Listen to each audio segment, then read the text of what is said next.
What paramilitary actions were involved in Operation Mongoose? Have you ever wondered how covert operations can shape the course of history?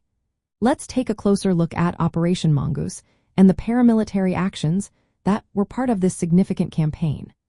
Operation Mongoose was initiated by the United States government, primarily through the Central Intelligence Agency, with the goal of overthrowing Fidel Castro's communist government in Cuba. This came after the unsuccessful Bay of Pigs invasion, which left the U.S. seeking alternative methods to destabilize the Cuban regime. One of the main actions involved training and supporting armed Cuban exile groups outside of Cuba. The United States allocated millions of dollars to prepare these forces for guerrilla warfare and sabotage missions within Cuba. The idea was to create an internal resistance against Castro's government, which was seen as a threat to U.S. interests in the region. Infiltration was another key aspect of the operation. Paramilitary teams were sent into Cuban territory, particularly in mountainous regions like Pinar del Rio, Las Villas, and Oriente. These teams aimed to establish networks of operatives, gather intelligence, and support local insurgents. For instance, the Central Intelligence Agency's Cobra team operated in Pinar del Rio, creating a network of nearly 100 agents who assisted armed groups labeled as bandits by the Cuban government. Sabotage operations were also a major focus. The plan included targeting Cuban infrastructure and economy, such as destroying sugar crops using chemical warfare and mining harbors to disrupt trade.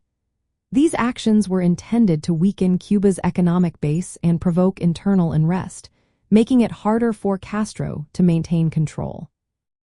Psychological warfare and intelligence gathering played a significant role as well.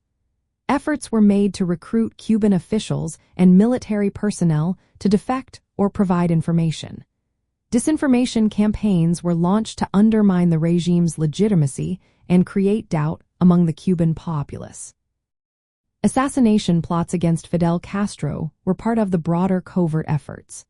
While these actions were not strictly paramilitary combat, they included attempts to poison Castro and use explosive devices.